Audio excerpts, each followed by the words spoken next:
जैसा कि भारत की सेना चीन और पाकिस्तान जैसे अपने दुश्मनों से किसी भी युद्ध को जीतने में सक्षम है, लेकिन फिर भी चीन के साथ 1962 का युद्ध भारत के लिए एक बुरे सपने जैसा रहा। 1962 का युद्ध भारत के लिए एक बुरा सपना हमारी सेना की वजह से नहीं बना, बल्कि उस समय के हमारे नेताओं की वजह से बना, क्योंकि उस समय के मौजूदा प्रधानमंत्री ने सेना को समय पर आदेश नहीं दिया, सेना को रोकने का काम किया। उस समय हमारी सेना को अटैक के बजाय केवल डिफेंस के लिए कहा गया। कहीं चीन के साथ युद्ध और बड़ा ना हो, इस डर से 1962 के हमारे प्रधानमंत्री ने भारत के वायुसेना के ताकत का इस्तेमाल नहीं किया, जबकि उस समय भारत की वायुसेना चीन से कहीं ज्यादा ताकतवर थी। और इस इतिहास से इतना तो समझ में आ गया कि भारत की सेना हमेशा से किसी भी युद्ध को जीतने में सक्षम है।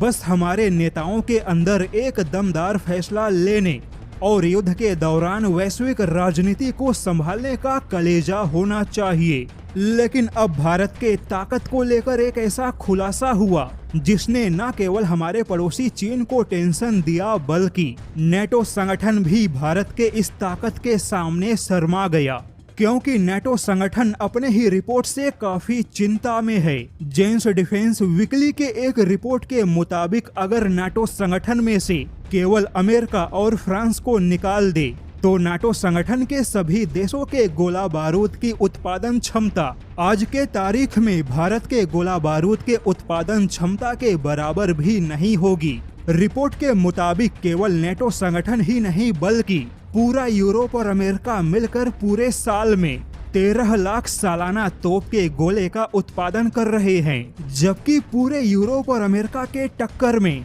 नेटो संगठन के सबसे बड़े दुश्मन रूस के तोप के गोले की उत्पादन क्षमता दुनिया के होश उड़ा देगी, क्योंकि रूस अकेला पूरे साल में 30 लाख से भी ज्यादा तोप के गोले का उत्पादन कर रहा है, जो कि पूरे यूरोप और अमेरिका के मुकाबले 2 गुने से भी ज्यादा है। रूस हमेशा से गोले के उत्पादन में दुनिया का राजा रहा है, लेकिन अब रूस की क्षमता और ज्यादा बढ़ गई। रूस ने युद्ध के सामान्य दिनों में भी प्रतिदिन 10,000 से ज्यादा तोप के गोले फायर किए, जबकि अप्रैल और मई के दौरान रूस ने एक दिन में 60,000 से भी ज्यादा तोप के गोले फायर किए। यानी कि रूस के गोले के उत्पादन क्षमता को टक्कर देने की ताकत पूरे यूरोप और अमेरिका में नहीं है। वहीं रूस को टक्कर देना तो दूर की बात है, अगर नाटो संगठन में से अमेरिका और फ्रांस को निकाल दिया जाए तो नाटो संगठन का गोला बारूद भारत को भी टक्कर नहीं दे सकता,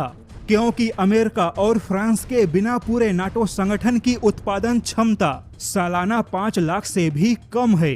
अब ऐसे में देखा जाए तो नेटो संगठन की ऐसी रिपोर्ट से भारत के मजबूत स्थिति का पता चलता है।